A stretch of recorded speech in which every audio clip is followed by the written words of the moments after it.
કવિતાબેન, કાજલબેન, ત્યાં બોડી તો હતી ને, પછી થોડી તપાસ કરી એટલે આમ નજીકમાં બધી મોટાભાગની બોડી કે સિવિલ હોસ્પિટલ ખાતે લઈ ગયા.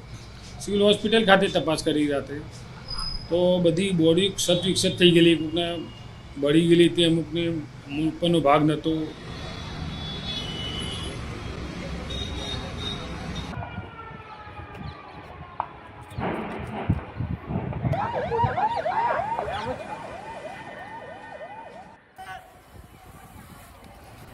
જે પહેલું જ પડખું હતું એ ડાયરેક્ટ જ છોકરા પર પડી ગઈ, ડાયરેક્ટ છોકરા પર.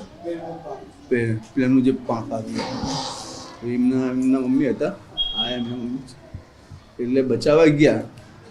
જો ક્રેશ થયો ને એટલે જે પેટ્રોલનું જે આગ હતી ને આમની પર લાગી ગઈ.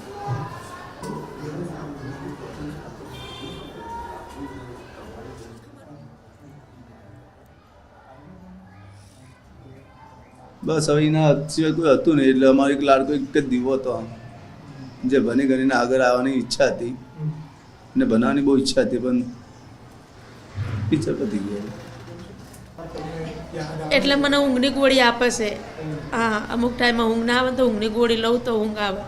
એટલે ઊંઘી હોય તો મને એના જ વિચાર આવે.